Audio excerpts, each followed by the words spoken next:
President, distinguished colleagues, my name is Ben Murray Bruce, representing Bayelsa East. I've looked at the budget. It is no different from what has been presented to us in the last 4 years I have been in the Senate. I do not want to make any comments on the assumptions made because they are nothing but assumptions. I want to deal with issues that are very critical and important for Nigeria as we have become the headquarters for extreme poverty. Recurrent expenditure is 4 billion naira, 4 trillion naira. That is too high. If my colleagues can be quiet for a second, that would be nice. There are government agencies that were set up in 1960 that have no value in a modern economy. These agencies must be scrapped. These agencies do not provide any service to a country like Nigeria in the 21st century. They serve no purpose. They are in the budget. They consume resources meant for development. These agencies must be scrapped. You have 2 million civil servants consuming 45% of the recurrent expenditure of Nigeria. You cannot set up a company and 45% of the recurrent expenditure of salaries are spent for 2 million people. You have subsidy of 1.4 trillion naira, which is not in the budget. I don't understand how this will work. We acknowledge that 1.4 trillion naira is spent on subsidy, but it is not in the budget. I do not know what kind of voodoo accounting this is. But may I suggest and propose the following. Nigeria must deregulate immediately. You need to deregulate and save 1.4 trillion, which is not even in the budget, so that that money can be spent on infrastructural development. May I suggest the federal government embark on a mass transit policy, embark on immediate deregulation. I guarantee you, labor and the people will support the move. There will be no strikes, there will be no disruption in the economy, and we will have an additional 1.4 trillion naira to spend on development. And the cost for a mass transit policy will not exceed 200 billion naira. Now that makes a lot of sense, and I'm wondering why nobody is talking about deregulation, nobody is talking about the mass transit policy, and nobody is talking about 1.4 trillion naira that is being spent, and everybody's pretending that the money is not being spent. So really, those who prepared the budget need to go back to school. Now, railways. Right now, the Minister of Transport is embarking on a massive program of providing rail services in Nigeria, basically from funding it from money from China. I think it is a terrible policy.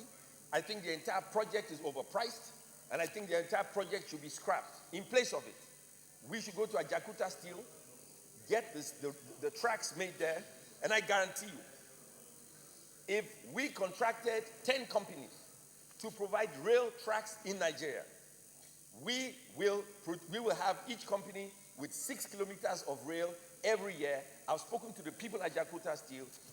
Using a deep sea port in Warri, we will have almost 1,000 kilometers of rail in Nigeria with Nigerian labor, employing almost 200,000 people, Nigerian steel, and in a short period of time, we will truly industrialize Nigeria. Mr. President, and I'm referring to President Muhammadu Buhari, it is important that when you choose your cabinet, you choose bright, intelligent people who can think outside the box. We have people like Senator Ashafa. He will be a great minister, smart, intelligent person, not the kind of people we have today who cannot think. If they were thinking, the budget will deal with issues like rail, where you can provide almost 1,000 kilometers of rail in the country with Nigerian labor, with Nigerian steel, with Nigerian services, providing jobs for Nigerians. That is what we expect from the Ministry of Budget and Planning and the Ministry of Finance. After all, we are Nigerians, we're not Chinese. We did not relocate to China. If I went to China, I couldn't get a job. So it makes no sense to bring all the Chinese people into Nigeria and make them make rail. We built rail in Nigeria 200 years ago. If we built rail 200 years ago by ourselves, why can't we build it today? I disagree with the whole policy. I disagree with Nigeria borrowing billions and billions from China. It makes no sense. Now let us deal with housing. The pension fund has $25 billion in the pension fund. We have a shortage of housing in Nigeria. I am proposing that we, from the private sector, build 500,000 houses in Nigeria every year. 500,000 houses in Nigeria, funded by the pension fund, guaranteed by the government.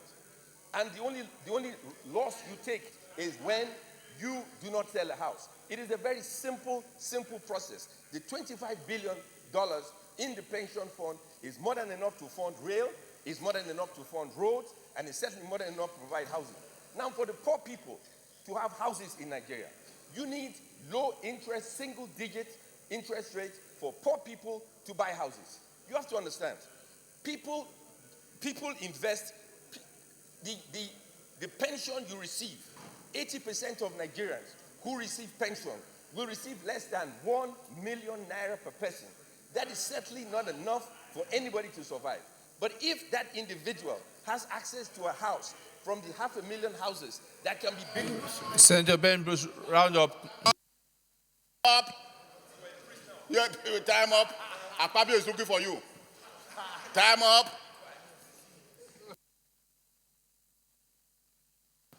Time up. It is important we have a mass housing policy.